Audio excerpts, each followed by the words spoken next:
Hello guys and welcome back to my YouTube channel. I'm so excited to be back all over again with another video. If you're new here, welcome. It's your girl Delamia Day.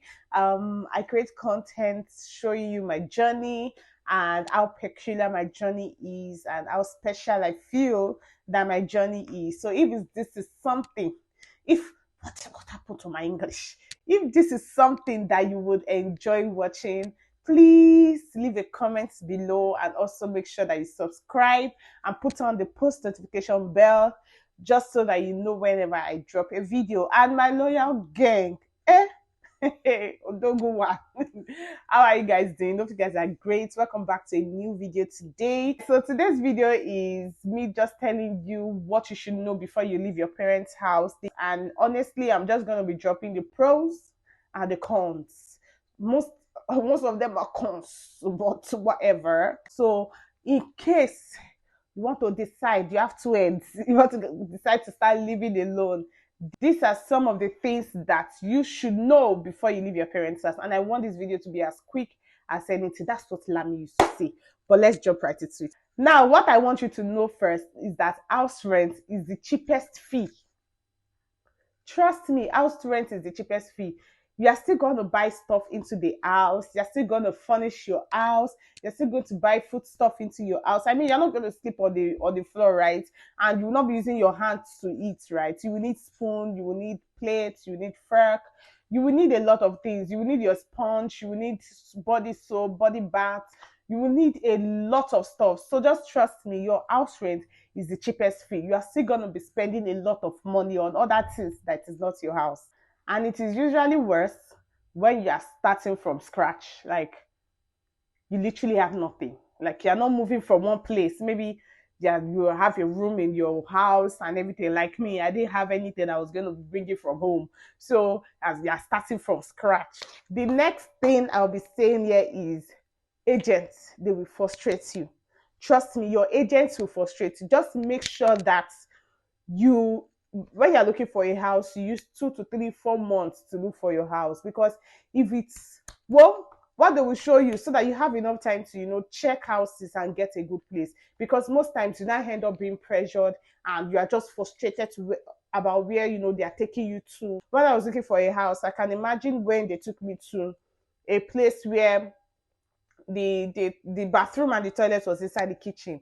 I should still have a video. If I have that video, God, I'm going to put it here. God, it was not funny. And they also took me to a place where it didn't have gates, it didn't have anything, no shelter. You could fall from the stairs. It was just a mess, you guys. Agents will frustrate you. So before you leave your parents, I just know that agents will frustrate you. But trust me, there are some agents that are amazing. There are some agents that you just want to call them blessed. All right.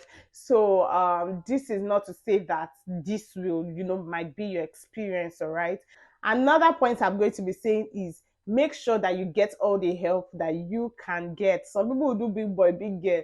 If they're going to be giving you plates, please collect it. If they're going to be giving you cuttings, please collect it. Get all the help that you can get. And to be honest, God helped me when I was getting my place. My bed was given to me by my friend.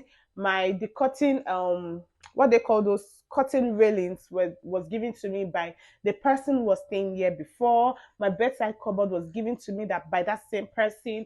My artwork was given to me by that same person. My gas was given to me by a friend. And a lot more other things, like and I had my plates before, so I didn't really have to spend so much, but I still spent. Imagine me not buying anything. I still spent. I still painted. I still bought a lot of cleaning materials. You will spend money, trust me. You will, because especially for personal needs and all of that. So make sure that you get all the help that you can get. If your dad is saying he wants to give you this, please take it. If your friend is saying they want to give you this, take it. Don't say, I don't want anybody to come back tomorrow and say, oh, they helped me. Shut it. You see that is helping yourself or is God helping you? So get all the help that you can get. That's why people are here. God created people so that we can love each other and help each other, all right? And you too, definitely, when somebody is looking for a house or an apartment, and you have something extra to give the person, why not? All right, so make sure that you get all the help that you can get. Another very important point that nobody will teach you is, please take it easy with all your furnishing. Please, I beg you, just take it easy. I know you want the Pinterest room, you have your room, inspo, you have all of those and all those amazing things. Do you want to be hungry? You don't have car. Do you want to trek? Do you want to be taking loans when you knew that there could be money for you to eat, to take bikes or take boats or take Uber and all of those stuff? Trust me, you want to take it easy with the furnishing. Rome was not built in what? In a day. So you can always do all of this as time goes by. 1 month, 2 months, 3 months, 4 months, 5 months, even if it takes a whole year to do it. Whose house? Whose house is it? Is your house. And anybody who comes to visit you and is not satisfied, please can come and be going. My bed is on the floor. If you cannot sit with me on my bed, it's on the floor. Come and be going. All right. So take it easy with yourself. Don't pressure yourself. I know you want the best of rooms, but if you cannot afford it, I could have done so much more to my room, but I cannot afford it. Will I kill myself? And when my friends came around, which they relaxed on the bed like that. And I cooked for them. Nobody complained.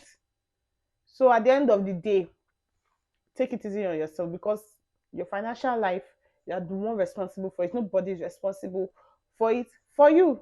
Another thing I want to say is that make sure that you have a consistent income. Leaving your parents' house is risky.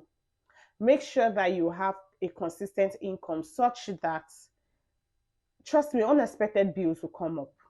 There was a time my toothpaste finished. Like, I'm like, yo, I had to go and get a new toothpaste. NEPA bills, water bills, all of those stuff. When I first moved in and all, and they told me, oh, sorry, our light will soon finish. Money for light. Bring it. I'm like, okay, I'm bringing it. So trust me, unexpected bills might come up. What if they say, okay, transformer fault today and all of those stuff, and you're not in a private hostel, all right? You're in an apartment. So make sure that you have a consistent income, because you should be like, you want to be able to sustain the kind of lifestyle that you have. A lot of people are just moving to big places. Can you sustain it? Do you have, is your income able to carry all of those stuff without wearing you out? Think about that. Another point, I think this one just supports the other point, is make sure you have where your next rent is going to be coming from, because you don't want to be stranded. You don't want to be stranded. So just make sure that you know where your next rent is going to be coming from. Is it going to be coming from your income? Are they going to be giving it to you? Just think about it. Think. And another last point, that's a con that I'm going to mention, it is loneliness is crazy. Loneliness hits differently when you start to live alone. Trust me, I know you like your time alone, you like all of those stuff alone, but loneliness hits differently when you decide to start living alone. Now you get to like stay alone, everywhere is quiet. Now imagine you're having a bad day and you just want people around, and let's say you're living in a old flat alone, or you don't have neighbors, or like me now I have neighbors, but we don't really talk because I just moved in, and I don't know. So loneliness hits different when you start living alone. So make sure that maybe you get it, just get ready for it. Just get ready for it, all right? I really don't want this video to be long, so let's go to the pros. Now, one of the pros is that you are forced to become responsible, because now you know that you need to manage this. You need to keep your apartment clean if you want to stay sane, and a lot of things. You have to cook. You can't be buying food all the time. So it just teaches you to be, more responsible. Another pros is that you get to make your decisions at your own pace. Unlike before, when you wake up in the morning in your house, the next thing is just to sweep, do this for this person. All of a sudden, your mom can just call you, arrange my this thing and all. It's not bad to help, yeah. But the truth is that our parents sometimes forget that you have your own life and you have things that you ought to do. All right, which I don't know, because I'm not yet a parent, so I don't know if that is how it should be. But when you're living alone, you get to make your own decision. You know that in the morning PM, you want to go and gym first. you gym, you come back, you drink water, you eat a light breakfast, you get to work. All right. Or like before that, you might not get to make those decisions yourself. Like it depends on what your mom is going to be doing that day will not determine how free you're going to be. Another pro I think is there is that you have your privacy. Like even at home though, I always have my privacy. Not as much, but I think I had my privacy because I'll just be in the room doing what I like to do or whatever. But there are some people who don't have their privacy and anybody can batch into your room or wherever you are and all of that. So I think another thing is that it also gets you closer to your family. I don't know if it's the distance, but you notice that you guys talk better, you guys relate better, or like when you're always together fighting, and all of that. I don't know if that's a pro. Let me know if that is a pro for you. And also, yes, these are the pros and cons that you should know before you leave your parents' house. So before you take that bold step, make sure that you want to move and state the reasons why you want to move and move in the most honorable way from home. Don't just move like a prodigal child. Just make sure that you carry them along and all of that. Then also I pray for everyone who is willing to move or who is ready to move now, that God and your parents are giving their blessings. I pray that, God provides for you and makes a way for you and helps you, stay in a very favorable place and provides all the needs to, make your house a home in Jesus' name. Please make sure you like this video. Please leave a comment for me, that it keeps me going. And also subscribe. Yes, subscribe. I have a goal for the year. Sometimes I'm just scared I might not meet it, but whatever. So yeah, I'll see you guys in the next one. Bye guys.